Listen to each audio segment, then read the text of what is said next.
আগামী ৪ নভেম্বরের নির্বাচনে জ্যাকসন হাইটসের ডিস্ট্রিক্ট ২৫ থেকে কাউন্সিলম্যান পদে নির্বাচন করছেন কমিউনিটি অ্যাক্টিভিস্ট শাহ শহীদুল হক।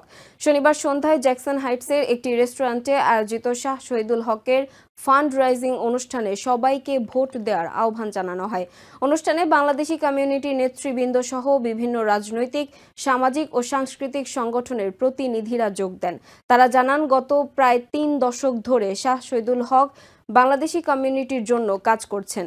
তিনি কাউন্সিলম্যান পদে নির্বাচিত হলে বাংলাদেশি আমেরিকানদের জন্য মূলধারার রাজনীতিতে যোগদান আরও সহজ ও কার্যকর হবে। শাহ শহীদুল হকের নির্বাচনী কার্যক্রম পরিচালনার জন্য অনেকে অনুদান দিয়েছে।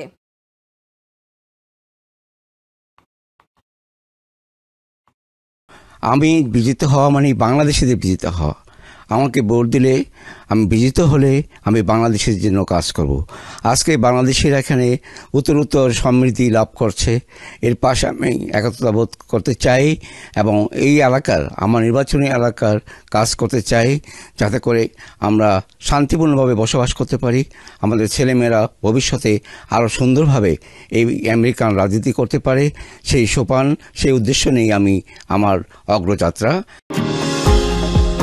নিউ ইয়র্ক থেকে সম্প্রচারিত TVN 24 টেলিভিশন বিশ্বজুড়ে বাঙালির কণ্ঠস্বর।